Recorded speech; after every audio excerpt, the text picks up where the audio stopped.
Kung bago ka lang sa channel na to at isa kang true-blooded Aldab Nation na nagmamahal po kila Maine Mendoza at Alden Richards, tama po ang channel na pinuntahan mo, kaya consider na kitang bagong subscriber. Welcome back mga Aldab. Ito na naman po ang inyong lingkod, si Mr. Destiny, at panibagong update na naman po tayo. Panibagong mga kaganapan po ngayon sa loob po ng social media mga Aldab. Kumakalat na naman po yung mga issue patungkol kina Alden at kay Maine, pero never naman po nating pinapansin yan, di po ba? Never naman po tayong nagpapatalo basta-basta sa mga bitter sa fandom ng Aldab Nation. Yan naman po yung kagandahan nyo sa channel natin. Yan naman po yung isa sa rason at dahilan kung bakit nga po ba hindi tayo basta-basta naapektuhan. Yung tipong kahit anong gawin po natin, kahit anong sabihin po natin, tayo po yung panalo. Tayo po yung wagi. Tayo po yung hindi basta-basta natitinag at never pong nagpapaapekto.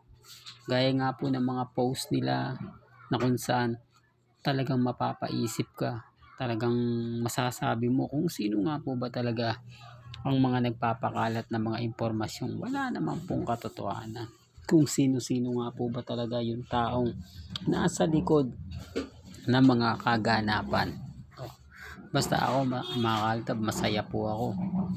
Alam ko naman po na kahit throwback lang po ang pinapakita ko, pero yung mga ina-update natin talagang umaayon. Kaya ako lang po pinapakita itong throwback dahil family weekend, family bonding moment. O dumaan nga po ang isang araw, may nakita po ba kayong post?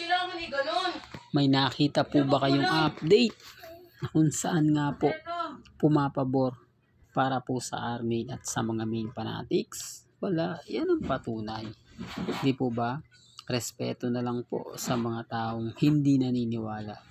Respeto na lang po sa mga taong hanggang ngayon bitter na bitter nga po para po sa fandom. Di po ba? At least yung mga pinapakita ko totoong naganap, totoong nangyari. Kaya nga po ito yung pinapakita ko kasi guilty sila. Di po ba? Hindi, ito. Imbis na family bonding moment ngayon na masaya kina congressman, kay Maine, wala Di po ba? At yung pinipilit nga po nilang itanong kay Alden o sagutin ni Alden kung ano man po yung mga sinabi ni Mengay, na natiling tahimik, na natiling kumbaga tikom ang bibig ni Alden sa mga pahayag at sinabi ni Maine. Kaya nga po, sa atin pa rin po umaayon, sa atin pa rin po binibigay yung panahon at pagkakataon. Di po ba? Kaya sabi ko sa inyo, relax lang po kayo, kampante lang po. Dahil hindi naman po tayo basta-basta magpapaapekto. Hindi tayo basta-basta magpapatalo. Di po ba? Taliwas po ito sa mga pahayag at sinasabi po ng iilan. Kaya nga sabi ko dun sa mga mami, sa mga tita, sa mga senior na hanggang ngayon naiinis, hanggang ngayon apektado sa mga nagaganap at mga nangyayari.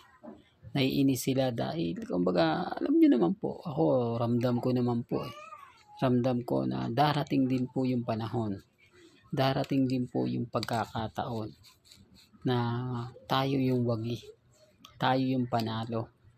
Ubas. Real talk to mga Aldab. Kaya sa mga bitter po sa akin, sa mga naiinis, sa mga galit na galit, sa mga nagsasabi na fake news ako, okay lang po yan. Di po ba? At least nababasag ko sila. At least yung mga sinasabi natin talagang tumatatak po sa mga taong bitter. Di po ba? Hindi, real talk. Ngayon dito pa dito pa lang sa video na to, galit, dami ng galit Alam niyo kung bakit? Mapa-Alden fanatics, mapa-Maine fanatics. Dito may kita mo na pinagdaanan po nila yan. Napanood po nila yan. Nakita po nila yan. Kaya nga po yung iba nagagalit Yung iba nagsasabi na matagal na yan, binabalik mo pa. Bakit? Bakit? Kasi nga po mga kaldab, related sila o nare-relate nila yung mga ganitong bagay. Yung mga ganitong panahon na kung saan marami ang nagtatanong, marami ang mga nagsasabi. Kaya nga sabi ko sa inyo, ako kampante lang, relax lang. Hindi ako basta-basta natitinag at never po tayong nagpapa-apekto. Yun na naman po yung importante.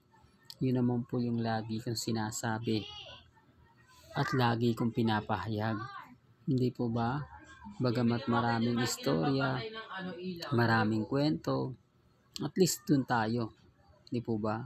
Sa galawang hindi mo masasabing hindi totoo. Kaya nga po sabi ko sa inyo na andito lagi tayo eh. Matatag, kampante, talagang nakikipaglaban. Oh, di po ba? Ngayon sabi ko nga family bonding moment, tahimik. Tapos nakita niyo po ba yung post ni Alden?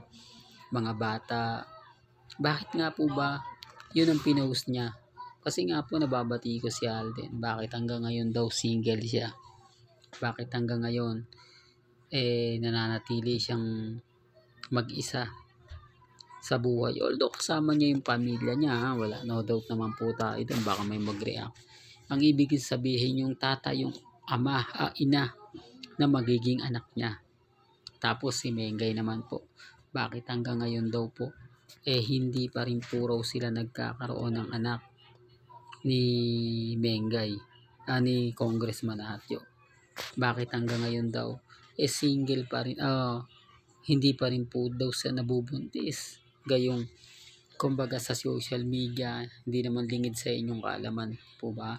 Sabi nga ng iba, magdadalawa na nga po ang chikiting nila Mengay, nila Maha, Ria, pero hindi man lang daw pong nakikitaan at hindi man lang daw po nagre-react o nagsasalita man lang si Ibyang sa mga pang-iinsulto, pang-aasar na natatamo nga po o nakukuha ni na Alden Rich, ni na Congressman at ni May. Totoo naman po eh. Di po ba? Kaya nga mo maraming affected sa akin. Maraming naiinis, maraming galit na galit. Dahil nga po isa po tayo sa nagpapabago o nagsasabing kumbaga kung sino nga po ba talaga yung totoong fake news at totoong gumagawa-gawa lang. Di po ba? Hanggang dito lang po ang ating latest updates. Kaya kung gusto nyo pa po ng pinaka-latest at sariwang update, dito lang po kayo sa channel ni Mr. Destiny para updated kayo sa mga bago at sa mga latest na i-upload po natin maya-maya lang. Hanggang sa muli, salamat po sa panonood at pakikinig.